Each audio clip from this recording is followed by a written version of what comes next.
Should I flip a rental property remotely? That's scary, and it can be scary for a lot of people, and it has its pros and cons, right? But I flip a lot of properties without ever stepping foot in the properties, and you can too.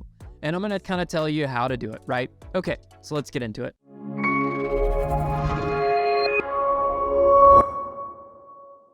So you wanna flip properties remotely. Hey guys, it's Brad from probatehouseguy.com. I specialize in probate and inheritance properties, but I've been an investor for a number of years, and I've flipped properties all over Georgia and all over the place in multiple states. So today we're gonna get into flipping properties remotely. So you got a property you wanna flip, maybe you wanna flip remotely.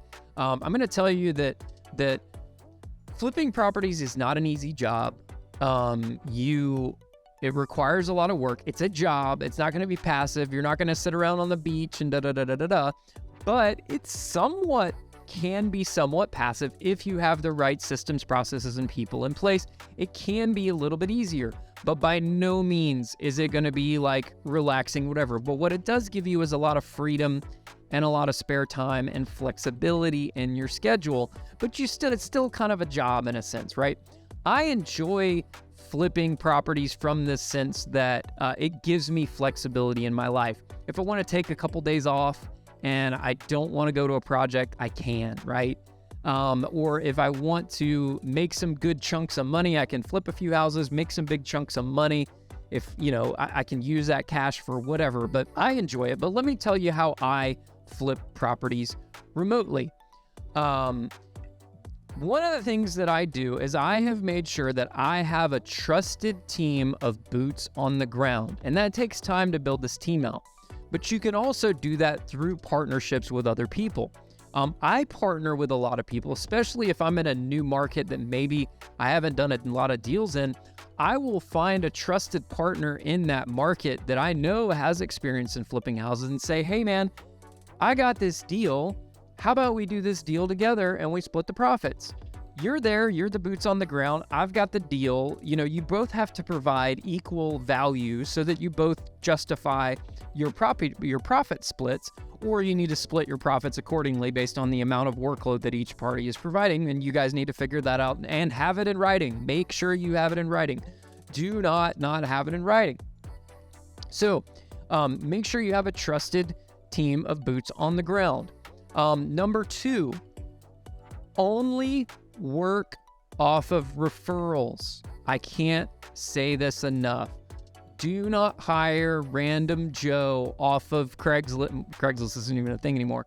Don't hire random Joe off of Google or whatever. Every single time I have done that, it has come back to bite me in the rear end. Only work off of referrals from people in that market that have worked with this contractor or whoever it was before and have experience in more than one time. Make sure that you're working off of referrals from other people and not just picking random people. It will bite you in the rear end. Trust me, it's happened to me. I've learned the hard way. Another way, it's 2023. You can pretty much do everything from your phone. You're making phone calls, you're sending text messages, you're sending money. You should be able to do a lot of this from your phone. You can download the apps, you can order materials, you can make phone calls. Probably 90% of what you're going to be doing is from your phone. Okay, so, and from that aspect, you need to make sure that you're utilizing electronic methods of doing business. I am a DocuSign person. Some people are .loop people. I hate .loop personally. I think it's a terrible system, but some people like it. I hate it.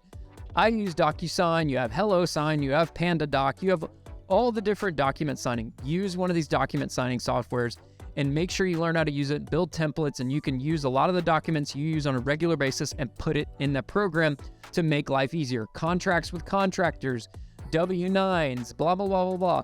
Everything can be done through DocuSign, so utilize it to your advantage, right? And I'm going to say DocuSign really for just electronic documents. Okay, also electronic payments.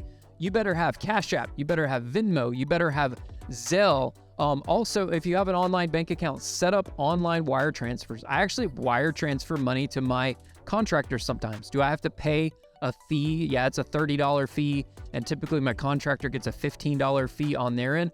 but I actually utilize wire transfers from I've used Wells Fargo for my primary business checking account. I have a bunch of other business checking accounts too, but my primary account is through Wells Fargo, and I have wire transfers set up on my phone. So I can actually wire transfer money to my contractors. Why do I do that? Well, it's because I can do it quickly. There's really no limits because Zelle limits you, Cash App limits you, Venmo limits you, and my contractor gets the money instantly, right? I try, if at all possible, to avoid writing checks to contractors. I hate writing checks because what does that mean? Well, it means I have to put it in the mail. I have to find stamps. I have to sign an envelope. I have to go meet a contractor somewhere, whatever. We're talking about remotely here, so you're probably not meeting them. I hate sending checks. It's 2023. I try to avoid using checks if at all possible. I like to use electronic transfers. Plus, it's instant on the money. I can scroll through and keep track of the payments, and you utilize the comments in there and say it's for 123 Main Street or whatever. So make sure that you're using electronic payments. I also utilize text messages quite a bit. We text message. I make sure that the contractors send me lots of pictures, and videos. Make sure they're sending you lots and lots of pictures and videos, and demand that they send you pictures and videos, befores, afters, during, every day, like whatever your check-ins. If you have a draw period with your contractors where you're paying them in draws, and you should be paying them in draws, don't ever pay a contractor. I typically pay like 30% up, no more than 30% up front. And a lot of times I'm providing the materials, so they can't use the excuse that I need the money to go buy materials, because they're not really using the money to go buy materials. They're using your money to pay for this other job over here. So I say, great, I'll provide materials. Materials are on site. You're just providing labor. That's it, right? Or what I like to do is nowadays with a lot of the big box stores, you have buy online, pick up in store. So I order the stuff online on my Lowe's or my Home Depot app, or I have Floor & Decor for flooring, and I order the stuff and have them go pick it up in the store. So I know I ordered everything. Everything's there. Now, sometimes you got to pay attention to this. You might have ordered something and it said it was in stock, and then they go to pick it up and it wasn't in stock. And a good employee at one of the big box stores will call you and say, hey, I saw your order. We don't have XYZ. Sorry. But sometimes they'll just not include it in the pickup, and then your contractor doesn't pay attention. So make sure you're sending your contractor the full list of materials so that they can make sure that those materials they picked up and they have in their possession. Because I can't tell you how many times they've gotten back home and they're like, hey, we don't have X, Y, and Z. Well, it was on the order. I don't know where it is, right? Okay. So make sure you're doing that, utilizing those things.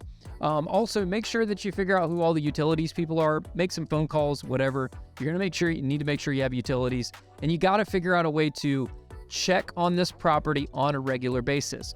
Also, if you can, there are great camera systems. I use them. I utilize them. They're from a company called Reolink, and they're 4G LTE cameras. So you have to get like I think it's T-Mobile 4G LTE card. They have a little solar panel that powers the battery. They're battery powered and solar panel. And if you have good sunlight, it'll never go dead. And mount it somewhere that it gets sunlight, and mount it. It's a pan, tilt, zoom camera. So it can pan around, tilt, zoom, whatever, you name it. Put one of those on your job site so you can monitor your job site at all times.